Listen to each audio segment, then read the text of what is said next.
So, hey guys, welcome to the session of Target Olympiads and today we are gonna be doing the chapter excretory system. तो यार हम लोग सबसे पहले आज इसी से स्टार्ट करने वाले हैं एक्सक्रेटरी सिस्टम से।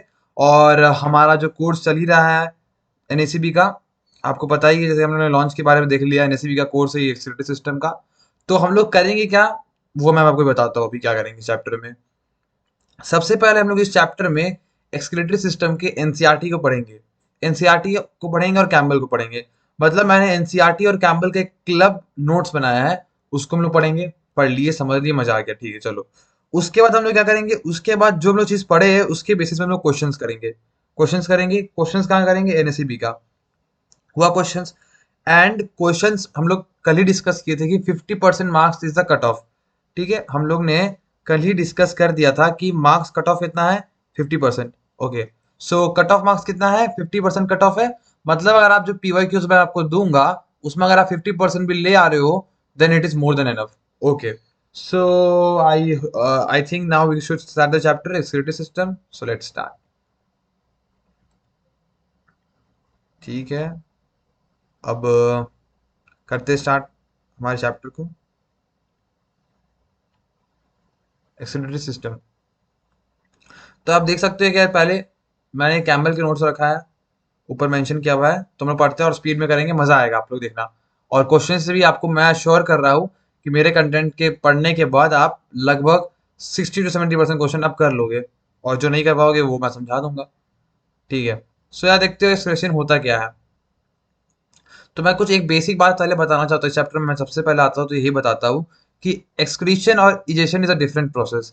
एक्सक्रीशन क्या होता है, यूरिनरी वेस्ट। और एक्सक्रीशन क्या होता है, फीजल वेस्ट।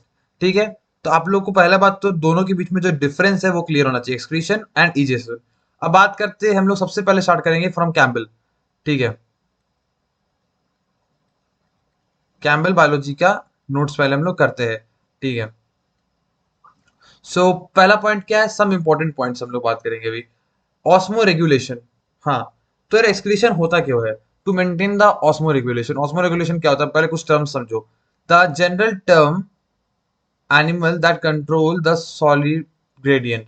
मतलब कि एक एनिमल है जो अपना सॉल्यूट ग्रेडियंट को मेंटेन कर रहा है, उसको बोलते हैं हम लोग ऑस्मो रेगुलेशन। आपको पढ़ना कैसे, करना कैसे, मैं एक बार समझा देता हूँ, क्योंकि पहला लेक्चर है इसलिए मैं बता देता हूँ कि ये जो नोट्स है मैं आपको टेलीग्राम चैनल में प्रोवाइड कर दूंगा। हो गया, टेलीग्राम चैनल कैसे ज्वाइन करना है, आप लोग मुझे जो प्रॉब्लम होता है बस कमेंट करिए, मैं तुरंत विद इन 1 to 2 आवर्स में रिप्लाई दे दूंगा। हो गया, टेलीग्राम चैनल ज्वाइन कर लो, नोट्स ले लो, वन नोट्स से आप रिवीजन करो। ठीक है, इतना लिखोगे तो नहीं लिख पाओगे कि मैं स्पीड में बढ़ाऊंगा, तो अभी साथ साथ मत लिखो, आप नोट से रिवीजन कर लिया करो। ठीक है, और जो बता रहा आपको समझ सब आएगा, मुझे थोड़ा सा टाइम तो आप, मैं सबको क्लियर कर दूंगा। ठीक है, ऑस्मोरेगुलेशन क्या होता है कि कोई ऑर्गेनिज्म है अपने अंदर का सॉल्यूट कंटेंट को मेंटेन करने के लिए ऑस्मोरेगुलेशन करता है। अभी कैसे मेंटेन करेगा, फॉर एग्जाम्पल इसमें ज्यादा सॉल्यूट कंटेंट है तो ये कुछ वाटर ले लेगा। ठीक है, अगर इसके अंदर ज्यादा सॉल्यूट कंटेंट है तो वाटर ले लेगा, अगर कम सॉल्यूट कंटेंट है तो वाटर दे देगा।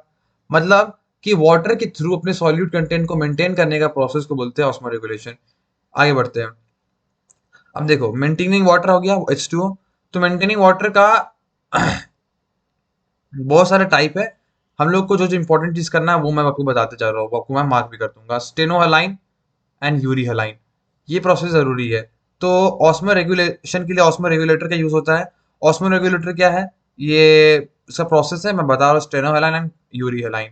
स्टेनोहलाइन क्या होता है, आपको ये ऐसे समझ आएगा, वो देखो। हम लोग जानते हैं कि दो ऑर्गेनिज्म होता है, यूकैरियोट्स एंड प्रोकैरियोट। तो इससे आपको इतना तो बायोलॉजी में पता चल गया होगा कि प्रो नु होता है, प्रो नु होता है, एंड यू प्रो होता है, यू प्रो होता है। अब मैं इसको एक्सप्लेन करता हूँ। फॉर एग्जाम्पल यू कैरियोट्स क्या होता है, ज्यादा एडवांस होता है, ज्यादा एडवांस होता है ना। एंड प्रो क्या होता है, प्रो कैरियोट्स बेसिक होता है, प्रिमिटिव होता है। तो वैसे ही यू कैरियोट एडवांस हुआ। तो यूरी हलाइन प्रोसेस क्या हो गया, euryhaline process is advance process and stenohaline is a primitive process. तो इसको मैं लिख सकता हूँ प्रिमिटिव। ठीक है, अब बात करते हैं स्टेनोहलाइन प्रोसेस की। स्टेनोहलाइन क्या होता है, most of the animal can not tolerate the change in the osmolarity. मतलब जो ऑस्मोलैरिटी में चेंज होगा तो वो एनिमल सर्वाइव नहीं कर पाएगा, दैट इज स्टेनोहलाइन। एंड अगर वो सर्वाइव कर लिया, that is euryhaline. Clear, that's it. आगे बढ़ते हैं, fresh water animals get problems in getting by osmosis. इसका इतना इंपॉर्टेंट नहीं है। हाँ, अब देखो, फ्रेश वाटर एनिमल्स क्या करेगा, बहुत ज्यादा डाइल्यूट यूरिन रिलीज करेगा। अब हम लोग इस चैप्टर को फील करते हैं और समझते हैं। ये चैप्टर स्क्रीचर हम लोग को बताएगा क्या, कि नाइट्रोजनस वेस्टेज को कैसे निकालना है, उसके प्रोसेस को बताया जाएगा। ठीक है, तो यहाँ पर हमारा नाइट्रोजनस वेस्ट क्या होता है, ये क्या पूछा गया। चलो, अब हम लोग आते हैं नाइट्रोजनस वेस्ट। सो हमारे बॉडी के अंदर नाइट्रोजनस वेस्ट रहता है जिसको निकाला जाएगा। ठीक है, वो नाइट्रोजनस वेस्ट होता है अमोनिया का। अमोनिया का बेसिकली फॉर्मूला क्या होता है, NH2। ये दिया हुआ है NH2। ये अमोनिया का तीन तरह से वेस्ट को बना सकते हैं हम लोग, कन्वर्जन, NH3, NH2 और NH। अब देखो, NH3 को निकालने के लिए सबसे ज्यादा सबसे कम पानी का सबसे ज्यादा पानी का रिक्वायर होगा, क्योंकि NH3 सबसे ज्यादा टॉक्सिक होता है। सबसे ज्यादा टॉक्सिक क्या होता है, टॉक्सिक कौन सा होता है, सबसे ज्यादा टॉक्सिक होता है NH3।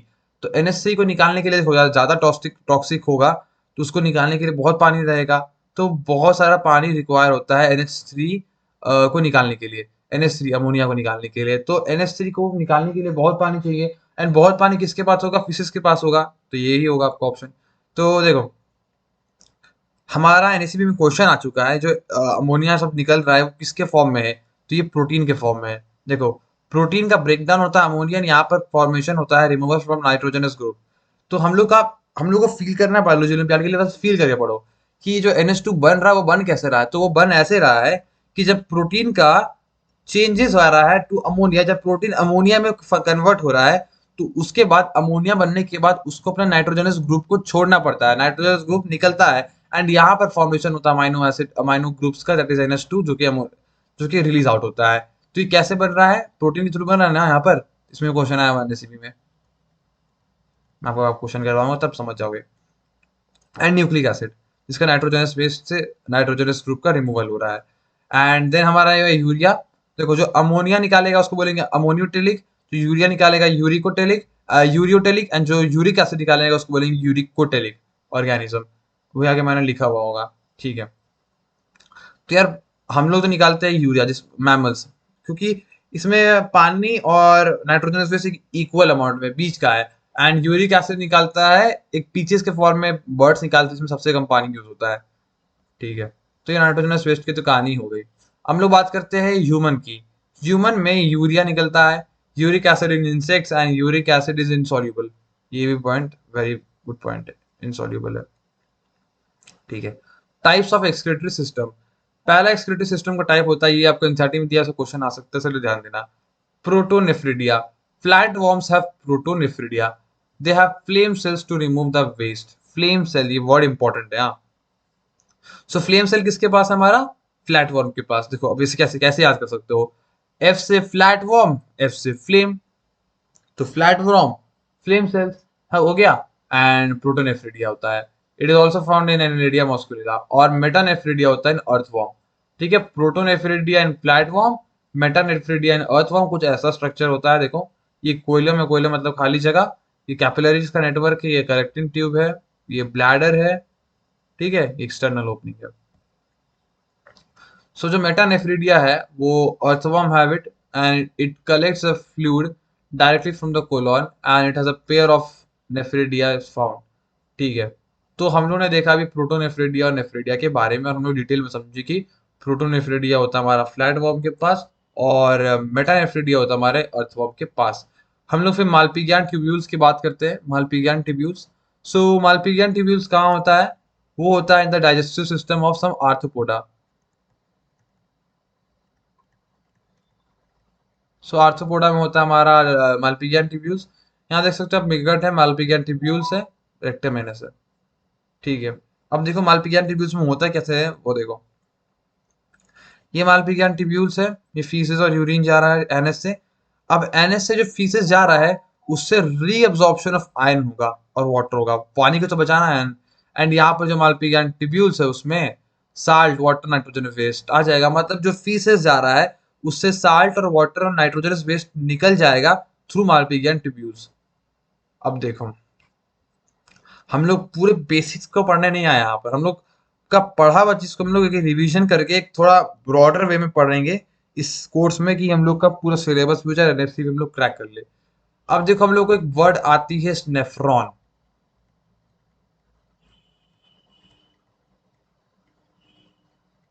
Nephron, nephron is the basic structural part of the kidney. Nephron is the basic structural part of kidney, जिसको हम लोग बाद में पढ़ेंगे। ये सब बाद में पढ़ेंगे, अभी जो पढ़ रहे हैं वो ध्यान देते हैं। Different animals is their excretion called. जो अमोनिया निकालता है उसको क्या बोलते हैं? अमोनिटिज्म। जो यूरिया निकालता है उसको बोलते हैं यूरियोटिज्म। और जो यूरिक एसिड निकालता है उसको बोलते हैं यूरिकोटिज्म। मेंशन किया हुआ है, समझ गया आपने। ये सब मैं बताऊंगा सब कैम्बल का, पहले थोड़ी बेसिक एनसीईआरटी में भी आते हैं हम लोग, सब होगा, चिंता नहीं। सो भाई लोग, एक्सक्रीशन और इजेशन में डिफरेंस पता चल गया आप लोग को। अब देखो एक्सक्रीशन में होता क्या है, नाइट्रोजनस वेस्ट निकलता है, ठीक है, नाइट्रोजनस वेस्ट निकलता है। ये तीनों के फॉर्म में आपको, मैंने बार बार रिपीट कर रहा हूँ, मैं रिकैप कर रहा हूँ, आपको समझना है। सबसे ज्यादा टॉक्सिक क्या होता है? सबसे ज्यादा टॉक्सिक क्या होता है हमारा? NH3। फिर ये। अब देखो, ये जो यूरिकोटिज्म होता है ना, वो एक पेस्ट के फॉर्म में निकलता है। यूरिकोटिज्म किसके फॉर्म में निकलता है? पेस्ट के फॉर्म में निकलता है। यूरियोटिज्म जो हम लोग करते हैं, यहाँ पर हम लोग का यूज होता है किडनी का, यहाँ पर हम लोग का यूज होता है किडनी का। किडनी क्या करता है? किडनी के अंदर जो लिवर होता है, लिवर क्या करता है? NH2 को यूरिया में कन्वर्ट करता है। लिवर क्या करता है? NH2 को यूरिया में कन्वर्ट करता है। कौन कवर करता है? लिवर करता है। एंड यहाँ पर तुम्हारा पता ही है कैसे होता है, ये थ्रू गिल्स होता है, ठीक है। तो आपने तीनों टाइप के एनिमल को डिटेल में मैंने बार बार रिकैप करके बता दिया क्या है, ठीक है। तो आप लोग तीनों टाइप के ऑर्गेनिज्म को डिटेल में समझ गए होंगे कि कैसे कैसे क्या हो रहा है। सही चल रहा है recording? Mic check. Hello hello. Okay, all good. आगे बात करते हैं हम लोग ऑर्गन्स की। तो यार, कौन से ऑर्गन से ये एक्सक्रीशन हो रहा है, ये बहुत इंपॉर्टेंट, जो एनसीईआरटी में दिया हुआ है हमें 11th की, वो समझते हैं। Contractile vacuoles, protozoas. तो आपको पता है कि प्रोटोजोआस एक यूनी सेल्यूलर ऑर्गेनिज्म है। एक यूनिक सेल्यूलर ऑर्गेनिज्म, इसके पास कोई पर्टिकुलर ऑर्गन तो हो नहीं सकता है, तो एक कॉन्ट्रैक्टाइल वैक्यूल है। बॉडी सरफेस एक्सक्रीशन कौन करता है? हमारा स्पॉन्जेस एंड हाइड्रास। रेनेटिस सेल्स, इसको आपको सिर्फ याद करना है, एस्क हेलमिंथिस। फ्लेम सेल मैंने बता दिया, प्लाथ हेलमिंथिस। मालपिगियन ट्यूब्स मैंने बता दिया, इंसेक्ट्स। अब देखो, ये सब ना डिटेल में अलग अलग करके दिया हुआ है आपको, तो आपको ध्यान से देखना होगा, ये इंपॉर्टेंट है। कोक्सल ग्लैंड, कोक्सल ग्लैंड आपका होता है स्पाइडर में, कोक्सल ग्लैंड। और ग्रीन ग्लैंड होता है आपका प्रॉन में। Green gland prawn, coxal gland spider. इसमें आपका नीट में बहुत क्वेश्चन आया हुआ है, नीट में, ठीक है। Coxal gland spider, coxal gland spider, green gland prawn. Crabs of, crabs organ, यहाँ आपको मेंशन किया गया इंपॉर्टेंट पॉइंट है। मल्पीगियन टिब्यूल और किडनी हमें पता है, invertebrates. Coxal gland spider and green gland prawn. Renette cells aschelminthes. तो ये ऑर्गन्स को आपको मेंशन बता दिया मैंने। अब हम लोग बात करेंगे, अब देखो यहां पर एक इंपॉर्टेंट पॉइंट है, आपको मैं बता रहा हूं, मैं दिल से बता रहा हूं, मेरा दिल से बाहर निकल रहा है कि आप मेरे नोट्स को डिटेल में पढ़ के जाओ, डिटेल में पढ़ के जाओ। मैं आपको अश्योर कर रहा हूं, आपको सिलेक्शन गारंटीड है, गारंटीड यार। ये एक लाइन मैंने यहाँ पर लिखा हुआ है, मैंने अभी खुद पढ़ा, मैं भूल गया था, मैं क्वेश्चन में प्रैक्टिस कर तो मैंने देखा, अभी मैंने देख रहा है कि टैडपोल, टैडपोल रिलीज करता है NH3। टैडपोल रिलीज करता है NH3, और वो बाद में जाके यूरिया में कन्वर्ट होता है जब वो फ्रॉग बनता है तो, ठीक है। टैडपोल रिलीज करता है, बहुत इंपॉर्टेंट पॉइंट, आप देखो मैं बताऊंगा आगे इतना इंपॉर्टेंट क्यों, मैं इतना प्रेशराइज क्यों कर रहा हूँ। टैडपोल रिलीज करता है NH3, टैडपोल रिलीज करता है NH3, एंड बाद में जाके वो बनता है यूरिया जब वो फ्रॉग बनता है तो। एंड इसमें क्वेश्चन आया हुआ है NSEB में, मैंने इसको पढ़ा था लेकिन मैं भूल गया था, बट क्वेश्चन आ रहा था तो मुझे लगा कि ये थोड़ा आउट ऑफ सिलेबस है, बट अभी मैंने नोट्स में देखा तो देखा कि सब अवेलेबल है, मतलब कि आपको थोड़ा सा भरोसा दिखाना भाई, होगा सिलेक्शन, होगा, जरूर होगा। तो ठीक है, ये वर्ड पॉइंट है, समझो। टैडपोल एक अम्यूनोटिज्म एनिमल है, और वो जब जाके फ्रॉग बनता है तो ये यूरियोटेलिज्म बन जाता है, ठीक है। Tadpole NH3 and urea frog. अब हम लोग ह्यूमन एक्सक्रीटरी सिस्टम की बात करेंगे। मैं आपको 3D डायग्राम से ये बताने वाला हूँ। ठीक है, human excretory system, then kidney. 3D कर दे कैसे बता दे। ठीक है, मैं 3D कर देता हूँ। सो ह्यूमन एक्सक्रीटरी सिस्टम और किडनी का 3D डायग्राम देखना। सो गाइस, अब हम लोग ह्यूमन एक्सक्रीटरी सिस्टम को पढ़ेंगे थ्रू 3D मॉडल। एंड आपको सब चीज मैं प्रोवाइड कर रहा हूँ, तो यार प्लीज चैनल को थोड़ा सपोर्ट करना। सो यार ये देखो, ये हमारा 3D model of a kidney, of our kidney. तो हम लोग पहले ह्यूमन एक्सक्रीटरी सिस्टम पूरा देखेंगे, फिर डिटेल में किडनी को देखेंगे। तो आप देख सकते हो ह्यूमन एक्सक्रीटरी सिस्टम में दो यहाँ पर ये आ रही है। क्या आ रही है? ये आ रही है। क्या आ रही है? ये आ रही है।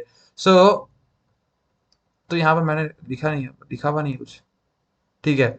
So renal artery and renal vein आ रहा है।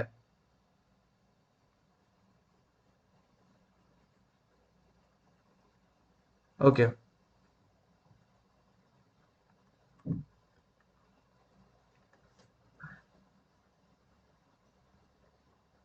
सो देखना, एक सेकेंड। हाँ सही है। सो यहाँ पर एक रेनल आर्टरी आ रहा है और एक रेनल वेन आ रहा है। ये एक हमारा आता है हर्ट से। ठीक है, ये रेनल आर्टरी हुआ, एक रेनल वेन हुआ। अब दो, एक पेयर ऑफ यूरेटर निकल रहा है, एक पेयर ऑफ यूरेटर निकल रहा है through the kidneys, through the kidney to the urinary bladder. और ये हमारा यूरिनरी ब्लैडर है और इसके आगे यूरेथ्रा है, यहाँ से हमारा यूरिन पास होता है। तो यही हमारे ह्यूमन एक्सक्रीटरी सिस्टम का डायग्राम। अब हम लोग किडनी को बेसिकली बाहर से देख लेते हैं, कुछ ऐसा स्ट्रक्चर है। अंदर से तो मैं कट इसका नहीं है डायसेक्शन। तो आपको बस फील करना है कि ऐसा हमारी ह्यूमन एक्सक्रीटरी सिस्टम है। ठीक है, आपको बस फील करना है हमारी ह्यूमन एक्सक्रीटरी सिस्टम कुछ ऐसा है।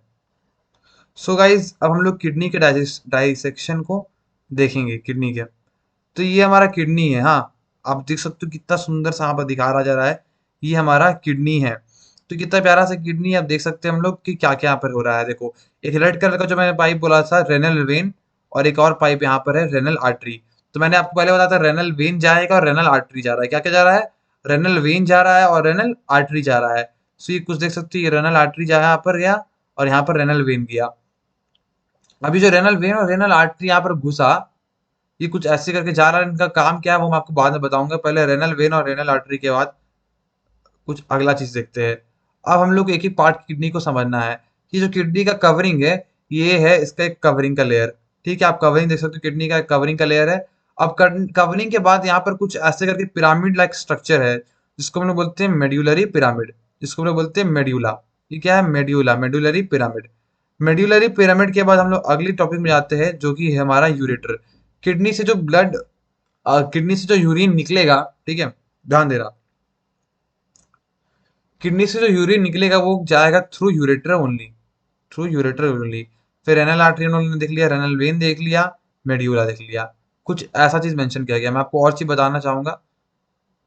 देखो, हाँ, अब मैं आपको बताना चाहूंगा, ये जो मेड्यूला है, इसके नीचे वाले पार्ट को बोलते हैं माइनर कैलिक्स, और यहाँ वाले पार्ट को बोलते हैं मेजर कैलिक्स।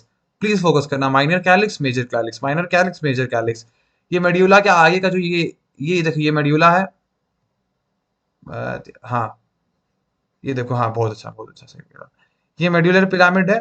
मेड्यूलरी पिरामिड के आगे जो ये सब जो स्ट्रक्चर आपको दिख रहा है, ये सब जो स्ट्रक्चर दिख रहा है, ये सारे स्ट्रक्चर को मैंने बोलते हैं कॉर्टेक्स। ठीक है, इस सारे स्ट्रक्चर को हम लोग क्या बोलते हैं? कॉर्टेक्स। फिर ये हमारा कैप्सूल है, कॉर्टेक्स हुआ। और ये पेल्विस रीजन होता है, पेल्विस रीजन होता है, ये मेड्यूलरी रीजन होता है, ये कॉर्टिकल रीजन होता है। तीन रीजन है, कॉर्टिकल, मेड्यूलरी, पेल्विस। एंड ये हमारा किडनी को हम लोगों ने अच्छे से देख लिया, समझ लिया। ऊपर में का ग्लैंड होता है किडनी का, जिसको मेंशन नहीं किया गया यहाँ पर, डिजाइडर्नल ग्लैंड। एंड आपको मजा होगा किडनी को देख के। चलो, सो किडनी तो आप लोग ने देख लिया। अब हम लोग बात करते हैं हमारे अगले टॉपिक की। ठीक है, सो यार ये है renal capsule, medullary pyramid, renal vein, renal artery, calyx, urethra. सब आपको मैंने बता दिया, यूरेटर, डॉल्स आर्टरी। हाँ, ये मैंने आपको बताना था, एड्रेनल ग्लैंड। तो हम लोग ने पहले दोनों सिस्टम को समझ लिया बेचेस। अब बात करते हैं, देखो जो पॉइंट मैंने एक्सेस करके मार्क किया है, इसको आप लोग थोड़े ध्यान देना। ये क्या है? किडनी कहाँ प्रेजेंट है? किडनी है कहाँ प्रेजेंट यार? तो Kidney is present on the last thorax on the third luminar vertebra. Last thorax on the third luminar vertebra. ठीक है, ये इतना इंपॉर्टेंट नहीं है, आगे बात करते हैं। तीन रीजन मैंने आपको बता दिया, cortical region, medullary region and renal pelvis region. Renal pelvis region. अब हम लोग बात करेंगे नेफ्रॉन की। नेफ्रॉन के बाद यूरिन फॉर्मेशन। ठीक है, सो नेफ्रॉन की बात करते हैं, वो भी हम लोग 3D में करेंगे। सो गाइस हम लोग नेफ्रॉन को देखते हैं। सो ये हमारा नेफ्रॉन, ये नेफ्रॉन आपको कुछ ऐसा दिख रहा है। ठीक है, बहुत प्यारा लग रहा है। बट अब देखना कि क्या हो रहा है। अब आपको नेफ्रॉन में जो वायर बोलेंगे, जो आर्टरी जा रहा है वो है रेनल आर्टरी। तो देखो आप खुद देख सकते हो कि यहाँ पर रेनल आर्टरी ही जा रहा है, रेनल वेन नहीं जा रहा है। क्या जा रहा है? Renal artery. ये इंपॉर्टेंट पॉइंट याद रखो, कौन सा जा रहा है? Renal artery. ठीक है, अब यहाँ पर एक स्ट्रक्चर बनता है ग्लोम्युलस। रेनल आर्टरी जो जानता है, यहाँ पर एक बहुत डेंस एक कवरिंग स्ट्रक्चर बनाता है ग्लोम्युलस। फिर उसके बाद हमारा अगला स्ट्रक्चर बनता है, इसी में नहीं आता रुको, ग्लोमेरुलस हुआ। उसके बाद जो ग्लोमेरुलस को कवर करता है कैप्सूल, जिसको बोलते हैं हम लोग बाउमेंस कैप्सूल और रेनल कैप्सूल। ठीक है, हमारे यहाँ पर रेनल वेन भी है। ठीक है, रेनल आर्टरी जा रहा है और रेनल वेन यहाँ पर नीचे से मिल रहा है। ठीक है, रेनल आर्टरी जा रहा है, रेनल वेन नीचे से मिल रहा है। ग्लोमेरुलस हो गया, रेनल कैप्सूल हो गया। अब देखो, जो रेनल आर्टरी निकला वो जाता है एफरेंट से, निकलता है इफरेंट से, और उसके बाद वो सबसे पहले एक ट्यूब्यूल में आएगा, कन्वर्जिंग ट्यूब्यूल में आएगा, जिसका नाम है प्रॉक्सिमल कन्वर्जेंट ट्यूब्यूल। फिर वो जाएगा हमारा कलेक्टिंग डक्ट में, नहीं, उसके पहले जाएगा हमारा प्रॉक्सिमल कन्वर्टेड ट्यूब्यूल से वो आएगा लूप ऑफ हेनले। ये जो लूप है, ये है लूप ऑफ हेनले। ये लूप ऑफ हेनले में आएगा। लूप ऑफ हेनले के आने के बाद वो जाएगा एक डिस्टल कन्वर्टेड ट्यूब्यूल में, और डिस्टल कन्वर्टेड ट्यूब्यूल में जाने के बाद वो आएगा कलेक्टिंग डक्ट, और कलेक्टिंग डक्ट से डायरेक्टली वो निकलेगा। ठीक है, तो ये कुछ ऐसा स्ट्रक्चर है हमारा नेफ्रॉन्स का। तो फुली आपको नेफ्रॉन भी समझ में आया होगा अब, लेकिन इसको डिटेल में समझना। देखो, कुछ ऐसा स्ट्रक्चर है। एफरेंट से आ एफरेंट से आएगा, इफरेंट से जाएगा। ठीक है, एंड हो गया। तो हमने सर इमेजेस को देखा, हमने समझा। अब यूरिन का फॉर्मेशन देखने से पहले, क्या ये क्या है? हाँ, अब एक दो बात है, फिर हम लोग यूरिन फॉर्मेशन देखेंगे, जो कि बहुत इंपॉर्टेंट है। पहला पॉइंट हम लोग भी क्या कहने वाले हैं कि जो लूप ऑफ हेनले है, जो मैंने बनाया है, ये लूप ऑफ हेनले है। ये जो लूप ऑफ हेनले है, लूप ऑफ हेनले के इस तरफ और इस तरफ में क्या क्या डिफरेंस है? ये तरफ थोड़ा सा मोटा होता है, यहाँ पर होता है हमारा क्यूबॉइडल एपिथेलियम। ये तरफ थोड़ा मोटा होता है, यहाँ पर होता है हमारा क्यूबॉइडल एपिथेलियम। और यहाँ पर हमारा होता है स्क्वेमस एपिथेलियम। ठीक है, यहाँ पर हमारा माइक्रोविलाई ज्यादा होता है, माइटोकॉन्ड्रिया कम होता है। माइक्रोविलाई ज्यादा होता है, माइटोकॉन्ड्रिया कम होता है, ये सब बहुत इंपॉर्टेंट है। स्क्वेमस इधर होता है, इसलिए पतला होता है, यहाँ पर मोटा होता है बिकॉज ऑफ क्यूबॉइडल एपिथेलियम। ठीक है, फिर आगे में हमारा डिस्टल कन्वेंटेड ट्यूब्यूल आ जाता है, DCT, एंड यही है हमारा नेफ्रॉन। अब बात करते हैं सबसे बेहतरीन topic, that is urine formation. So ये कैसे होता है यूरिन फॉर्मेशन, वो समझते हैं। तो यार देखो, यूरिन फॉर्मेशन कैसे होता है। हमारा यूरिन का जो फॉर्मेशन होता है कुछ ऐसा है। ये हमारा एफरेंट ट्यूब्यूल है, ये हमारा एफरेंट ट्यूब्यूल है। सो यहाँ पर हमारा फिल्टरेशन हो, सबसे ज्यादा फिल्टरेशन यहीं पर होता है, बाउमेंस कैप्सूल में। इसको बोलते हैं हम लोग ग्लोमेरुलर फिल्टरेशन। अब देखो, यहाँ पर हमारा होता है एक layer, that is layer of epithelium. Epithelium layer के अंदर होता है हमारा बेसिमेंट सब्सटेंस, बेसिमेंट सब्सटेंस। ठीक है, बेसमेंट सब्सटेंस हुआ, यहाँ पर एपिथेलियल लेयर हुआ, यहाँ पर बीच में रहता है बेसमेंट सब्सटेंस। तीन लेयर मिलता है, upper epithelium, lower epithelium and the basement substance. अब क्या होता है, epithelium cell of Bowman's capsule have podocytes, podocytes। यहाँ पर थोड़ा सा लाइटिस कम हो गया है, क्या पता कैसे हो गया है, इसलिए को दोबारा बनाना पड़ रहा है। तो यार देखो, जो हमारा एपिथेलियम सेल होता है उसके अंदर कुछ साइट्स होते हैं, उस साइट्स का नाम होता है पोडोसाइट्स। एपिथेलियम के अंदर बहुत सारे साइट्स होते हैं जिसका नाम होता है पोडोसाइट्स, एंड यही पोडोसाइट्स होता है फिल्ट्रेशन साइट्स, जिससे कि हमारा ब्लड नीचे आता है, जिसके हमारा ब्लड नीचे आता है जो भी गंदगी ऊपर रह जाता है। सो यहाँ पर एक इसका एक रेट होता है जिसको बोलते हैं ग्लोम्युरुलर फिल्टरेशन रेट। ग्लोम्युरुलर फिल्टरेशन रेट जो कि जनरल होता है 125 ml पर मीटर। ठीक है, ये हुआ podocytes for the blood passing. अब बात करते हैं regulation in GFR, glomerular filtration rate. So अब हम लोग का यहाँ पर एक मैं कुछ बात करूंगा, glomerular blood hydrostatic pressure. Glomerular blood hydrostatic pressure समझते क्या है? So effective filtration rate, glomerular blood hydrostatic pressure. So आप देखना और समझना, बहुत डिटेल मजा आएगा, मैं आपको सबका रिकैप भी करवा दूंगा। देखो, जो प्रेशर अराइजेस होता है in the capillary due to the narrow efferent view arteriole. So efferent से आता है, इफरेंट से निकलता है। तो जब इफरेंट से निकलता है तो एक बहुत सारा प्रेशर अराइज करता है टू द कैपिलरीज, एंड वही कैपिलरी में जो प्रेशर अराइज होता है जिसके कारण वो नीचे जा पाता है थ्रू पोडोसाइट्स। एंड ये होता है हमारा 60 mm ऑफ एचजी, याद रखना आपको। हाँ, सो ग्लोम्युरुलर ब्लड हाइड्रोस्टैटिक प्रेशर होता है हमारा 60 mm ऑफ एचजी। ठीक है, देन हमारा नेक्स्ट चीज आता है blood colloidal osmotic pressure. Next क्या आता है हमारा? Blood colloidal osmotic pressure. Blood colloidal osmotic pressure क्या होता है? Pressure arises due to the protein.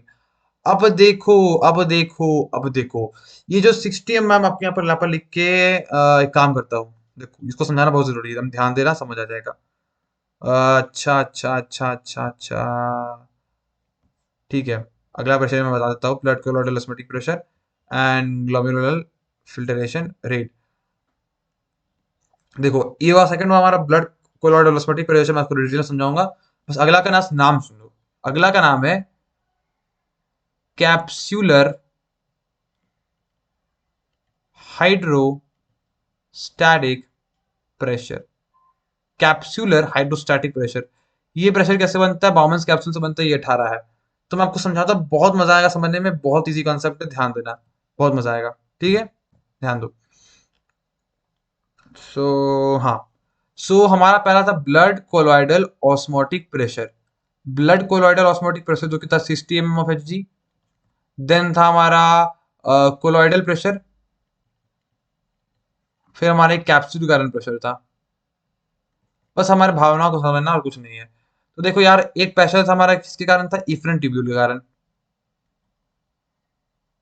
सो देखो, जो इफरेंट ट्यूब्यूल हमारा बॉमन डक्ट में आता है और निकलता है, यहाँ पर एक प्रेशर जनरेट करता है। एक प्रेशर ऐसा जनरेट करता है, उस प्रेशर के कारण ब्लड नीचे जाने लगता है। ब्लड नीचे जाने लगता है। अब ब्लड नीचे जाता है तो किसके अंदर आता है? वो ब्लड नीचे जाता है तो वो आता है किसके अंदर?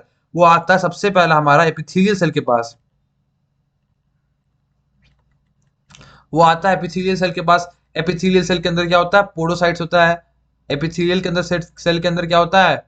पोडोसाइट्स होता है। तो पोडोसाइट से वो निकलता है, निकला निकला निकला निकला निकला। अब ये जो निकला, यहाँ पर जो प्रेशर राइज होता है उसी कारण होता है। अगर यहाँ प्रेशर राइज हुआ होगा ही नहीं तो नीचे जाएगा ही नहीं। तो ये प्रेशर हुआ 60 mm ऑफ एच जी। तो ये प्रेशर क्या हुआ? 60 mm of H G, that is blood colloidal osmotic pressure. ठीक है, समझ गए? सबको समझ आया? ठीक है। अगला क्या है? Colloidal pressure. ये प्रेशर है प्रोटीन्स के कारण। अब यहाँ पर कुछ प्रोटीन होगा, कुछ चीज होगा जिसके, अब देखो, अगर एक चीज के पहले मुझे बताना इसके बारे में कि ये प्रेशर नहीं होता, क्या जाता? नहीं जाता। तो ये प्रेशर कैसा इफेक्ट दे रहा है? एक पॉजिटिव इफेक्ट दे रहा है। ये कैसा इफेक्ट दे रहा है? पॉजिटिव इफेक्ट दे रहा है। अब अगला हमारा कोलॉइडल प्रेशर। कोलॉइडल प्रेशर क्या है कि यहाँ पर कुछ अनवांटेड चीज है, मान लो प्रोटीन है, कोलेस्ट्रॉल है, कुछ कुछ चीज है अनवांटेड। उसके कारण क्या होगा? मान लो यहाँ पर जा रहा प्रोटीन से टकराया, स्पीड कम हुआ ना, स्पीड कम हुआ ना, अब धीरे धीरे जाएगा, फिर यहाँ से आएगा, स्पीड कम हो गया। तो ये कौन सा फीडबैक दे रहा है? एक नेगेटिव फीडबैक दे रहा है of 32 mm of H G. ये एक नेगेटिव फीडबैक दे रहा है of 32 mm of H G, 32 mm of H G. अगला क्या हुआ हमारा? Capsular pressure. कैप्सुलर प्रेशर किस में अराइज होगा? Through capsule. यही है ना कैप्सूल हमारा? कैप्सूल कौन सा? यही तो कैप्सूल है। तो ये कैप्सूल सर एक नेगेटिव फीडबैक आएगा ये भी एक नेगेटिव फीडबैक आएगा of minus 18 mm of H G. 18 mm of H G जो कि होता है कैप्सुलर प्रेशर। तो हम लोगों ने तीनों प्रेशर को समझा और आपको डिटेल में समझ आया होगा। ठीक है, तो ये तीनों प्रेशर हुआ। अब क्या करते हैं आगे समझते हैं। So blood colloidal pressure, osmotic pressure और कैप्सुलर प्रेशर। तो यार ये जो तीनों प्रेशर हुआ, हम लोग एक इफेक्टिव प्रेशर की अगर बात करें तो ये हुआ जीबीएचपी, ग्लोम्युलस ब्लड हाइड्रोस्टैटिक प्रेशर। वहां हमारे ने क्या लिख दिया था, छोड़ दो उसको, बस यहाँ पर आता है glomerulus blood hydrostatic pressure minus the sum of BCOP plus CHP, जो कि होगा इफेक्टिव प्रेशर क्या बनाएगा ये हमारा 60 माइनस 32 प्लस 18, जो कि हुआ 60 minus 3 4 550, that is 10 mm of Hg, that is 10 mm of Hg। सो ये हमारा हुआ इफेक्टिव प्रेशर। अब हम लोग बात करेंगे ट्यूबुलर रीअब्जॉर्प्शन की। ठीक है, सो हमारा ये क्या होता है, देखो ट्यूबुलर रीअब्जॉर्प्शन क्या होता है। 99% of the filtrate is released. ये इंपॉर्टेंट पॉइंट है, समझने में मजा आएगा।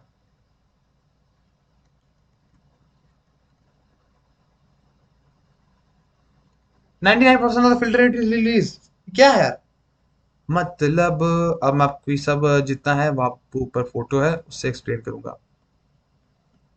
कैम्बल का फोटो है या सो यहाँ पर मैंने अभी आपको एक वर्ड बोला 99% of the filter rate is released, मतलब जो ब्लड आ रहा है उसमें से 99% चल जा रहा है, जो आ रहा है उसमें से 99% वापस बॉडी में चल जा रहा है। सिर्फ 1%, सिर्फ मात्र मात्र मात्र मात्र 1% हमारा ब्लड जा रहा है यूरिन में। ब्लड मतलब क्या, जो भी वेस्ट है सब 1 ही % वेस्ट हो रहा है एंड 99% इज गुड। ओके, अभी क्या हो रहा है, ट्यूबुलर रीअब्जॉर्प्शन समझते हैं। इसमें भी क्वेश्चन आया मैंने सीबी में, तो अपने कान को फाड़ ले, दिमाग को खोल दे, दिल को चला ले, एंड आपको समझना है ये भी। ठीक है, यहाँ पर हमारा आता है प्रॉक्सिमल एंड टिब्यूल। सबसे पहला आता है हमारा, तो प्रॉक्सिमल एंड टिब्यूल में ये सबका रीअब्जॉर्प्शन हो रहा है। इसमें ग्राफ है, बहुत स्टैंडर्ड क्वेश्चन है सीबी पर, ध्यान देना। तो सबसे पहले यहाँ पर क्या हो रहा है, यहाँ पर हो रहा है आपका reabsorption of HCO3 minus NaCl, nutrients, water, H+ NH3 clay plus. तो यहाँ पर आप देख सकते हो कि सभी चीज का यहाँ पर रीअब्जॉर्प्शन हो रहा है।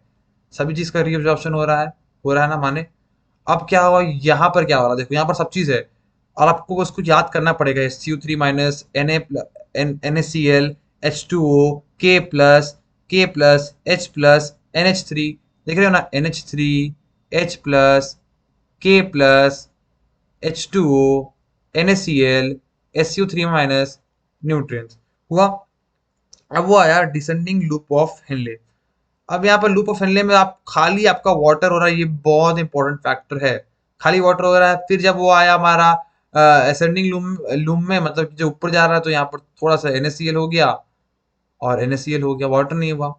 फिर बाद में क्या हुआ, फिर डिस्टिल कन्वर्टेड टू में सब होगा, NaCl, वाटर, HCO3 माइनस और K+ और H+। K+H+ क्या हो रहा है, पीएच को बैलेंस करने के लिए किया जा रहा है, K+H+। ठीक है, एंड लास्ट में हमारा कलेक्टिंग डक्ट में यूरिया निकलेगा, H2O निकलेगा, NaCl निकलेगा। ठीक है, तो ये ऐसे करके रीअब्जॉर्प्शन। अब रीअब्जॉर्प्शन क्यों रहा आप समझो यार, अगर सब पानी को तुम फेंक ही दोगे यूरिन में, तो बॉडी में पानी का यूज कैसे होगा।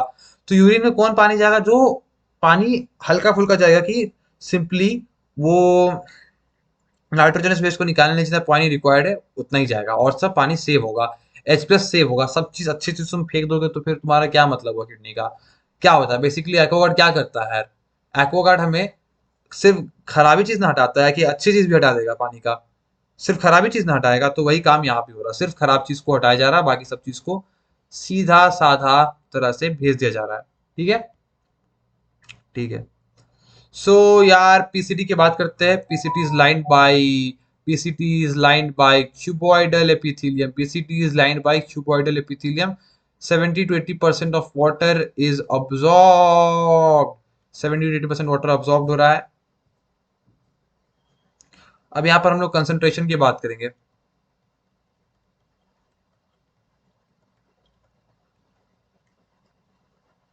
हम्म सो यार आप देख सकते हो कंसंट्रेशन, कंसंट्रेशन आप देख सकते हो कि नीचे में बढ़ जाता है ऊपर में घट जाता है, बस आपको इतना समझना है। कंसंट्रेशन नीचे में बढ़ जाता है ऊपर में घट जाता है, बस आपको इतना समझना है, आगे बढ़ते हैं। The concentration gradient is caused due to NaCl and urea. This concentration gradient is caused due to NaCl and urea. अब रेगुलेशन ऑफ किडनी भी इंपॉर्टेंट है। रेगुलेशन के लिए हार्मोन का यूज होता है, that is anti diuretic hormone. अब देखो क्या होता है, हाइपोथैलेमस क्या करता है, रिलीज करता है एक hormone that is the anti diuretic hormone that is also known as vasopressin. So ये एंटी डायरेक्टिक हार्मोन को रिलीज कौन करता है, हमारा हाइपोथैलेमस। ज्यादा आपको नहीं है, इसके बाद आपको एक दो हार्मोन समझना है, फिर हमारे कुछ डिजीज है, खत्म हो जाएगा, ऊपर कुछ और है। ठीक है, फिर क्वेश्चंस भी है। सो यार एंटी डायरेक्टिक हार्मोन को रिलीज कौन करता है, हाइपोथैलेमस करता है। तो ये क्या करता है anti diuretic hormone, anti diuretic hormone क्या करता है, पानी का अब्जॉर्प्शन करता है। पानी का अब्जॉर्प्शन करता है different parts. Prevent dialysis, prevent dialysis. अब देखो, मान लो किसी दिन आपने कम पानी पिया, मान लो किसी दिन आपने कम पानी पिया, कम पानी पर पियोगे और सब पानी को अगर किडनी बाहर ही निकाल दिया, तो आपकी तो बॉडी डिहाइड्रेट हो जाएगा, आपका तो बॉडी डिहाइड्रेट हो जाएगा। तो इसीलिए यहाँ पर एंटी ड्यूरेटिक हार्मोन आएगा ADH, और बोलेगा नहीं भाई तुमने कम पानी पिया, तुम्हारे पानी को क्या करना है, सेव वाटर करना है, तुम्हारे को बॉडी में क्या करना है, सेव वाटर अभियान चलाना है। तो एंटी ड्यूरेटिक हार्मोन एक्ट करेगा और अपना काम करेगा। ठीक है, फिर जक्सा ग्लोब्यूलर एपरेटस। सो ग्लोब्यूलर ब्लड प्रेशर अगर कम है देन, तो यार जक्सा ग्लोब्यूलर एपरेटस, एपरेटस कब याद होगा, जब इसका प्रेशर कम है, ग्लोमेरुलर फिल्ट्रेशन रेट। ठीक है, ये सब टॉपिक हम लोग करेंगे। उसके पहले हम लोग को अभी क्वेश्चंस करते हैं कुछ। ठीक है, तो ये टाइम आ गया क्योंकि हमने बहुत चीज समझ लिया है, मजा आया, बहुत पढ़े। तो जो पढ़े जो ज्ञान लिए उसका यूज कैसे करेंगे, क्वेश्चंस करके तो करते हैं। सो गाइस, अभी जो हम लोग क्वेश्चन करने वाले हैं इसी भी का, कुछ क्वेश्चन स्टार्टिंग का देख के आपको हंसी आएगा, लगा यार ये क्या है, बट जो है सो है यार, यही क्वेश्चन है। हम लोगों ने पढ़ा अच्छे से तो बना बनेगा। ठीक है सर, पहला क्वेश्चन क्या है कि सबसे ज्यादा टॉक्सिक कौन है, which is the most toxic. तो यहाँ पर आपको ऑप्शन दिया हुआ है, simply urea, creatine, uric acid and ammonia. आप क्या मारोगे, आपको मैंने सब बता दिया, सबसे ज्यादा टॉक्सिक क्या है यार बताओ। अमोनिया, NH3, ये NaCl में आया हुआ है। सेकंड क्वेश्चन क्या है, सेकंड क्वेश्चन आपका ये है, हाँ, सेकंड क्वेश्चन अभी आपको बताना है मुझे, तब आप कर पाओगे, भी नहीं बता पाओगे। अगला क्वेश्चन एक ग्राफ का है, जिसमें एक ग्राफ का, जो कि मैं आपको एक चीज को बताने के बाद दूंगा, मतलब कि उसमें भी रुकते हैं। अगला क्वेश्चन आप दिखाओ, मैं बता रहा पूछ रहा हूँ, चलो। So let's do it. Next question क्या है कि अगर बॉडी में आपका किडनी का ट्रांसप्लांट हुआ, तो आपको कौन सा चीज दिया जाएगा। So after transplantation,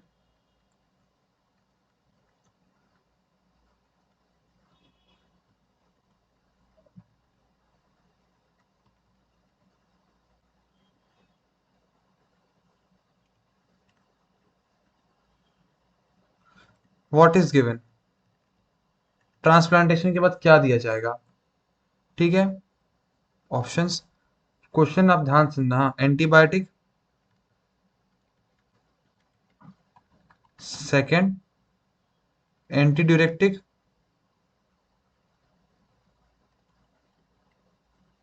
anti diuretic hormone, and तीसरा इम्यूनो सप्लीमेंट्स, इम्यूनो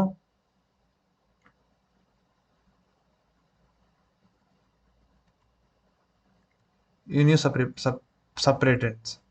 पॉज करो, बनाओ, सॉल्व करके मैं बताता हूँ, देखो। सो आपको अगर ट्रांसप्लांटेशन हुआ किडनी का, after transplantation of what, after transplantation of kidney, kidney का ट्रांसप्लांटेशन के बाद क्या दिया जाएगा। सर आप ही बताओ यार, एंटीबायोटिक देगा यार, बायोटिक क्यों देगा यार, एंटीडायरेक्टिक देगा। एंटीडायरेक्टिक मैंने आपको बताया ना, एंटीडायरेक्टिक क्या करता है, आपका वाटर को डालता है, वाटर को ऑब्जॉर्ब करता है, वाटर का। यार आप जब किडनी का ट्रांसप्लांटेशन करवाओगे, तो ऑब्वियस बात है ना, आपको सही किडनी लगाएगा, उसमें ADH का क्या काम है, इम्यून देगा यार। क्यों देगा इम्यूनो सप्रेडेंट्स? मतलब कि आपका इम्यूनिटी, आपका इम्यून सेल उसे ना मारे, क्योंकि वो एक फॉरेन चीज है।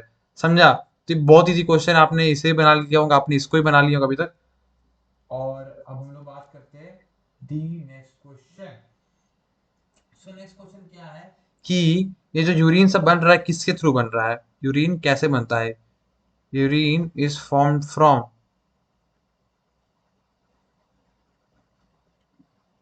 ये बना लोगे, ये तो मैंने आपको लेक्चर में बता दिया है। आपका ऑप्शन है कार्ब्स, प्रोटीन, लिपिड और हमारा फैट। वीडियो को पॉज करो, बनाओ, एंड आपका आंसर है प्रोटीन। मैंने आपको बता देता है, प्रोटीन से आपका अमाइनो एसिड बनता है, अमाइनो एसिड बनने के बाद उसका नाइट्रोजनस वेस्ट निकलता है, एंड जो अमाइनो एसिड से जो नाइट्रोजनस वेस्ट निकलता है वही नाइट्रोजनस वेस्ट होता है। तो वो बना किससे? वो बना प्रोटीन से। तो बना किससे? बना प्रोटीन से। तो यार आपने सब क्वेश्चन तो बना रहे हो, सब सॉल्व वगैरह, आपको मजा आ रहा होगा। देन अब हम लोग नेक्स्ट क्वेश्चन की बात करें। तो यार अभी दो तीन क्वेश्चन है जो मैं देख सकता हूँ, बट वो आपको जब तक तभी बताऊंगा जब वो टॉपिक बता दूंगा, तो कुछ टॉपिक बाकी है अभी। ठीक है। नेक्स्ट क्वेश्चन हमारा ये है, वही टैडपोल वाला यार। टैडपोल में क्या निकलता है, और वो फ्रॉग में क्या निकलता है, फ्रॉग में? तो मैंने आपको बता दी, इसमें आपको ऑप्शन भी नहीं दूंगा। टैडपोल में आपका निकलता है सिंपली NH3, और फ्रॉग में निकलता है आपका सिंपली NH। सर देख सकते हो कितना मजेदार क्वेश्चन आपका आ रहा है। एंड हाँ, एक और क्वेश्चन है जो मैं भी दे दूंगा आपको। क्वेश्चन ये है कि the structural unit of kidney involved in the formation of hyperosmotic urine, hyperosmotic urine, hyperosmotic urine। So nephron का कौन सा पार्ट हमारा हाइपर, हाइपर यूरिन बनाता है? इसको थोड़ा सा ध्यान देना। हमारा PCT, DCT, loop of Henle, loop of Henle और ग्लोमेरुलस। थोड़ा ध्यान देना, वीडियो को पॉज करो, बनाओ, समझो। अब देखो, hyper osmotic urine, hyper osmotic urine मतलब सिंपली यार पानी को निकालना। सबसे ज्यादा पानी कहाँ निकलता है? आपने देखा PCT में भी निकलता है, DCT में भी निकलता है, बट सबसे ज्यादा हमारा पानी निकलता है लूप ऑफ हेनले में, और लूप ऑफ हेनले बहुत बड़ा भी है कि वहां पर ज्यादा चीज निकले, NaCl निकलता है, तो यहाँ पर इसका आंसर होगा लूप ऑफ हेनले। ठीक है, तो ये क्वेश्चन हमारा हुआ। कम क्वेश्चन से मैडम बहुत बेसिकली चला, नहीं तो मैं पहले से लिख के आता। अब आपको दो क्वेश्चन और है इसमें, जो कि मैं आपको कुछ कुछ बताऊंगा तब करवाऊंगा। तो वो जो कुछ कुछ बताना है तब करवाना है, तो वही कुछ कुछ समझो। ठीक है, सो समझते हैं वही कुछ कुछ, देखते हैं। ये अब हम लोग आते हैं कैम्बल की नोट्स में। सो अब हम चेक कर लेते हैं। ऑल ओके, या। सो देखो, हम लोग ने ये सब देखा। हम लोग ने देखा कि प्रोक्सिमल कन्वर्टेड ट्यूब्यूल में क्या हुआ, कि हमारे आयंस का, वाटर का, सबका बता सेविंग हुआ यार। NaCl बचा, जो भी हुआ सब हमने देखा। डिसेंडिंग लूप ऑफ हेनले में हमारा क्या हुआ, वाटर लॉस से बचाया। देखो यही है ना, दिया ना answer. Descending loop of Henle में क्या बचाया, water loss. So water loss कहाँ बचा रहा है आपका, लूप ऑफ हेनले में आपका आंसर दिया हुआ देखो। इट इंक्रीजेस द सॉल्यूट, अरे भाई साहब, आप देख सकते हो अभी मैंने ऐसे ये क्वेश्चन किया, नबी आपको अपने कंटेंट में दिखा दिया कि कहाँ लिखा हुआ है। सो यार अब कौन नहीं बता देगा, देखो यहाँ पर दिखा हुआ है, ये सब कैम्बल का, सब कैम्बल से क्वेश्चन है देखो। Increase in the solute concentration, solute का कंसंट्रेशन कौन बनाता है हमारा, loop of Henle, loop of Henle. Solute concentration कहाँ कौन बढ़ाता है, loop of Henle. Ascending loop में क्या है, इट हैज टू स्पेशलाइजेशन, एक थिन होता है एक थिक होता है। असेंडिंग लूप में आपको मैंने खुद बताया है कि एक थिन होता है एक थिक होता है। थिन में क्या होता है हमारा, स्क्वायमस होता है, और थिक में क्या होता है, क्यूबॉइडल होता है। ठीक है, फिर देख लेते हैं PCT में सब चीज हो गया ना, या। ठीक है, the ability of water is very, ठीक है। सो एक किडनी का फिल्ट्रेशन कंसंट्रेशन ये भी याद कर सकते हो आप। बट बेसिकली जो इंपॉर्टेंट पॉइंट था मैंने आपको बता दिया, इससे मैंने ऊपर का बढ़ा दिया है। आगे बढ़ते हैं। हाँ, इसमें भी क्वेश्चन है, तो मैं क्वेश्चन लिखवाऊंगा नहीं, मैं डायरेक्टली बता सकता हूँ उसमें क्वेश्चन है। इसमें क्वेश्चन सिंपली है कि कॉर्टिकल नेफ्रॉन बड़ा होता है कि जक्सा मेडुलरी नेफ्रॉन। तो आंसर है जक्सा मेडुलरी नेफ्रॉन बड़ा होता है। अब देखो दोनों को मैं समझाता हूँ है क्या। कॉर्टिकल नेफ्रॉन क्या होता है, हमारा टोटल 85% कॉर्टिकल नेफ्रॉन होता है हमारे बॉडी में, लेकिन बट 15% जक्सा मेडुलरी नेफ्रॉन भी होता है। डिफरेंस क्या है, कॉर्टिकल नेफ्रॉन में क्या होता है ना यार, वासा रेक्टा एब्सेंट होता है, पहला पॉइंट। और ये छोटा होता है, ये नॉर्मल कंडीशन में काम करता है। देखो ये क्या हुआ, छोटा हुआ नॉर्मल कंडीशन में काम किया। ये जक्सा मेडुलरी नेफ्रॉन का लूप ऑफ होता है बड़ा। ये आपका क्वेश्चन था। इसका लूप ऑफ फिलने होता है बड़ा, जो कि मैंने आपको लिखा हुआ भी है। Up to deep to the medulla, deep है, ये छोटा है, देखो शॉर्ट, ये बड़ा। ये बड़ा होता है क्योंकि क्या होता है कि मान लो किसी ने आपने कम पानी किया, तो कम पानी पियोगे ना, बहुत कम पानी, तो आपका वर्क करेगा जक्सा मेडुलरी नेफ्रॉन। ये क्या करता है, कम पानी में भी काम कर लेते हैं, ये बड़ा होता है, इसके अंदर बहुत सारा रेक्टा प्रेजेंट होता है, यही आपको जानना है। 15% होता है, ये 85% होता है। ये दोनों डिफरेंस था, मैंने आपको बता दिया। ये आपका है हमारा cell cycle, basically ornithine cycle. Ornithine cycle क्या होता है समझो। ऑर्निथिन साइकिल एक वैसा प्रोसेस है जिसमें हमारा जिसमें हमारा जिसमें हमारा यूरिया निकलता है। तो आपको बस 4 वर्ड याद रखना, ऐसा क्वेश्चन नहीं आएगा। Ornithine, citrulline, argininosuccinate, arginine. इससे क्वेश्चन नहीं आएगा, इसलिए मैं नहीं बता रहा हूँ। अल्ट्रा फिल्ट्रेशन मैंने आपको बता दिया, ग्लोमेरुलर फिल्ट्रेशन रेट होता है। इसमें हम लोग दो चीज माइनस कर देते हैं, that is the capsular rate, और एक हमारा कोलॉइडल रेट होता है। तो ये मैंने आपको बता दिया, ये सब मैंने बता दिया। रीअब्जॉर्प्शन की हमने बात करते हैं, जो कि मैंने आपको सब बता दिया कि कहाँ पर कितना रीअब्जॉर्प्शन होता है। ओके। अब यार अदर एक्सक्रीटरी प्रोडक्ट, ये अमोनिया के अलावा इतने सारे प्रोडक्ट से भी है और निकलता है बॉडी से, जिसका बस बस वर्ड याद कर सकते हो, ज़्यादा इंपॉर्टेंट नहीं है। That is uric acid, hippuric acid, creatine, guanine, xanthin। ठीक है, ये सब हम लोगों ने डिस्कस कर लिया है।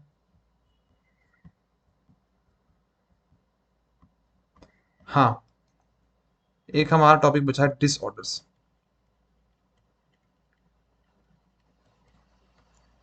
एक हमारा टॉपिक बचा है डिसऑर्डर्स। क्या बचा है, डिसऑर्डर्स। तो डिसऑर्डर्स करना है हम लोग को, उसके पहले हम लोग को जक्सा ग्लोम्युलर apparatus के बारे में पढ़ना है, जो कि comes under regulation of kidney. So juxta glomerular apparatus कब काम करता है, जब ग्लोम्युलर ब्लड प्रेशर कम हो जाता है। तो अब आप देखो, फील करो, फ्रेंड, ई फ्रेंड, यहाँ पर हमारा प्रेशर जो हो गया कम, प्रेशर हो गया कम, ब्रेन रिलीज किया जक्सा ग्लोब्यूलर apparatus, जक्सा ग्लोब्यूलर apparatus। ये क्या करेगा, ये रेनिन ब्रेक करेगा, ये और हमारा ये एंजाइम निकाले, दैट इज आर्गियोनोटेंसिन। आर्गियोनोटेंसिन क्या करेगा, वास्को कंसंट्रेशन करेगा, Vasco concentration, construction, Vasco constructor, aldosterone निकालेगा। सब आपको एक्सप्लेन करूंगा। एल्डियोस्टेरोनिन, और हमारा काम होगा ब्लड फ्लो इंक्रीज करेगा। अब देखो क्या करेगा, फील करना, कुछ ऐसा है, मान लो कुछ ऐसा से जा रहा है यहाँ पर ब्लड, कुछ ऐसा से जा रहा है ब्लड, ब्लड प्रेशर कम हो गया, ब्लड प्रेशर कम हो गया, ब्लड प्रेशर कम हो गया, तो क्या हो रहा है देखो, ये जनरली ब्लड जा रहा है, जा रहा है, ब्लड प्रेशर कम हुआ, कम हुआ, ब्रेन को सिग्नल मिला कि ब्लड प्रेशर कम हुआ, ब्रेन ने रिलीज करवा दिया जक्सा ग्लोब्यूलर apparatus, जक्सा ग्लोब्यूलर apparatus। ये जो जक्सा ग्लोब्यूलर apparatus है, वो क्या करेगा, एंगियोटेंसिन, एंगियोटेंसिन निकालेगा। ये सब इतना इंपॉर्टेंट टर्म नहीं है, बट बेसिकली होगा क्या वो समझो। एंगियोटेंसिन निकालेगा, वो वास्को कंस्ट्रिक्टर का काम करेगा।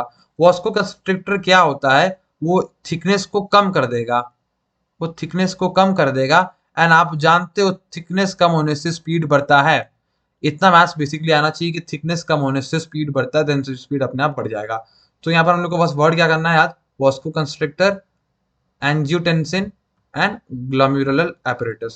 तो ये कब काम करता है, जब ये प्रेशर कम हो जाता है। तो समझ आया, आ गया होगा। अब हमारा एक अगला प्रेशर है आर्टेरियल नाइट्रेटिक फैक्टर, जो कि हर्ट द ब्लड प्रेशर। ठीक है, अब हमारा एक लास्ट टॉपिक बचता है, फिर हम लोग इस चैप्टर को खत्म करने वाले एक शानदार तरीके से, दैट इज डिसऑर्डर्स। तो पहला डिसऑर्डर की बात करते हैं, दैट इज यूरेमिया। यूरेमिया क्या होता है? ये है एक माल फंक्शन ऑफ किडनी, दस यूरिया इन ब्लड। यूरेमिया कुछ नहीं है, बहुत इजी समझना को, कि किडनी काम नहीं करेगा, ब्लड में यूरिया आ गया। बेसिकली हमारा फंक्शन क्या होता है, जो ब्लड में यूरिया होता है उसको निकालना होता है ब्लड, लेकिन अगर ब्लड में यूरिया नहीं निकला, ब्लड में यूरिया ऑलरेडी रहेगा और किडनी अच्छे से काम नहीं करेगा, तो एक बीमारी होता है, that is uraemia. Uraemia. And यहाँ का इसका सॉल्यूशन क्या है, हीमियोडायलिसिस करवाना पड़ेगा। और हीमियोडायलिसिस में एक एंटीकोगुलेंट की यूज होता है, दैट इज हेपारिन। हेपारिन। अगला आते हैं, क्या किडनी ट्रांसप्लांटेशन पता है? किडनी खराब हो गया तो, अगर पूरा खराब हो गया तो हम लोग हीमोडायलिसिस कर सकते हैं, अगर किडनी थोड़ा सा भी काम कर रहा है तो, यूरेमिया है तो। लेकिन अगर पूरा यूरेमिया अपने पीक में आ गया तो हमें किडनी ट्रांसप्लांटेशन भी करवाना पड़ता है। नेक्स्ट है रेनल कैलक्यूलाई। कैलक्यूली। रेनल कैलक्यूली क्या होता है? कैलक्यूली कैलक्यूली कैलक्यूली कैलक्यूली stone in kidney.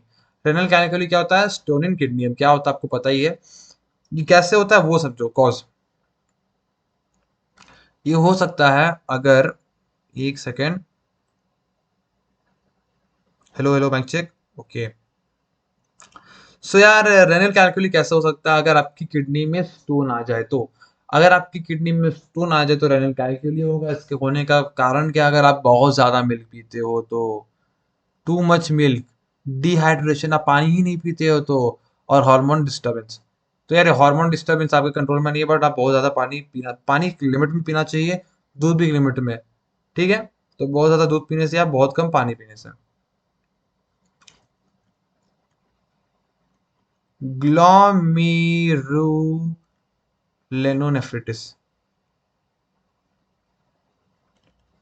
ग्लोमेरुलोनेफ्रिटिस, inflammation in glomerulus. अभी जो ग्लोमेरुलस है, अगर उसमें इन्फ्लेमेशन हो गया तो ये हो गया ग्लोमेरुलोनेफ्रिटिस।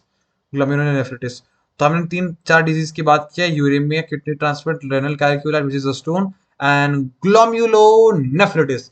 ग्लोमेरुलोनेफ्रिटिस क्या होता है हमारा? Inflammation in glomerulus. हो गया? हो गया। नेक्स्ट बात करते हैं, role of other organ in excretion. ये लास्ट टॉपिक है हमारा, दो तीन वर्ड है, फिर हम लोग चैप्टर को एंड करेंगे एक शानदार तरीके से। सो यार आप देख सकते हो, लीवर का बहुत ज्यादा रोल होता है एक्सक्रीशन में। सो लीवर क्या करता है? सिक्रेट करता है बिलरुबिन, बिलरुबिडिन, कोलेस्ट्रॉल, हॉर्मोन्स, विटामिन। ठीक है, मैं फिर से पढ़ता हूँ। बिलरुबिन, जो कि बहुत इंपॉर्टेंट है, बिलरुबिन, बिलरिविन, कोलेस्ट्रॉल, कुछ विटामिन, कुछ हॉर्मोन्स। एंड ये जो बिलरुबिन है और बिलरिविन है, बिलरुबिन है और बिलरिविन है, इसके कारण ही ब्ला ब्ला ब्ला ब्ला यूरिया का कलर येलो होता है, और स्टूल का कलर भी येलो होता है। एंड इसमें आपको एनएससीबी में क्वेश्चन फिर से आ चुका है यार, आ गया है। लिखा हुआ मैं बता दिखा नहीं रहा हूँ, बट आपको लगा कि कितना इजी क्वेश्चन क्यों करवा रहे हैं भाई।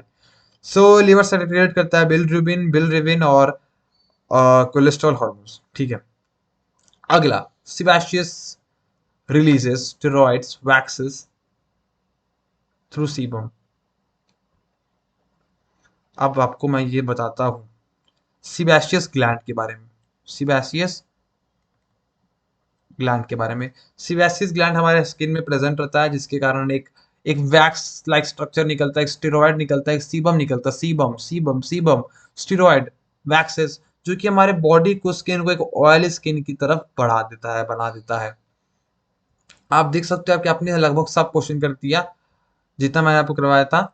आप, और आपने देख रहा हो कि आप सब क्वेश्चन कर रहे हो, और इसमें सिर्फ 50% आपको सिलेक्शन के लिए काफी है। तो आप मोर देन एनफ पढ़ रहे हो, बस आप मेरे साथ जुड़े रहो, लेक्चर्स को देखो, नोट्स को रिवाइज करो, जो मैं क्वेश्चन दिया वो करो। उसके अलावा आप एनसीईआरटी और फिंगर टिप्स क्वेश्चन अगर मन है तो बना सकते हो, कोई कंपल्सन नहीं है, बट आप थ्योरी को बस रिवीजन ज्यादा करो, नोट्स को बस रिवाइज करो, एनसीईआरटी रीड करो। कैम्बेल अभी मत पढ़ना, ठीक है? सक्सेस जरूर होगा, जरूर क्रैक करोगे। ठीक है, ये जो नोट्स है आपको टेलीग्राम ग्रुप में मिल जाएगा, मिल जाएगा, मिल जाएगा, है ना? जो नोट्स आपको टेलीग्राम ग्रुप में मिल जाएगा। और एक सेकेंड, और टेलीग्राम ग्रुप में नोट्स ले लेना यार, ठीक है। और क्या बोलना था, हाँ, टेलीग्राम ग्रुप कहाँ से खोजोगे, सिंपली आप चैनल के अबाउट सेक्शन में जाना, वहां पर टेलीग्राम चैनल का लिंक दिया हुआ है, ज्वाइन कर लो। वैसे भी नहीं हो रहा है, कैसे भी नहीं हो रहा है, अगर कुछ नहीं हो रहा है, सिंपली सिंपली मेरे को कमेंट कर दो यूट्यूब में, मैं 2 घंटे के अंदर रिप्लाई दे देता हूँ यार, बहुत जल्दी रिप्लाई दे देता हूँ। कमेंट करो, कोई दिक्कत है, कोई परेशानी, कोई रंग का, मैं आपको रिप्लाई दूंगा, बस यूट्यूब में कमेंट करो यार, कमेंट करो। एंड बताओ कैसा लगा वीडियो, ये हमारा पहला था इस कोर्स का। इसके बाद देखो रेडी है डाइजेशन का भी, डाइजेशन एंड ऑब्जॉर्प्शन का भी रेडी है। मैंने वीडियो ऑलरेडी पहले बना लिया, बट पहले मैं पहले इसको डालूंगा, और वो भी आपको तुरंत आ जाएगा। एंड एंजॉय करो यार, और सपोर्ट करना प्लीज यार, सपोर्ट प्लीज करना, ठीक है। सो यार एंड करते हैं। और प्लीज वीडियो को लाइक करना, चैनल को सब्सक्राइब करना, कोई दिक्कत है तो मुझे आप जरूर से जरूर टेलीग्राम में पूछना। और 3D डायग्राम कैसा लगा वो भी जरूर बताना। तो ठीक है गाइस, मिलते हैं अगले लेक्चर में, टिल देन बाय।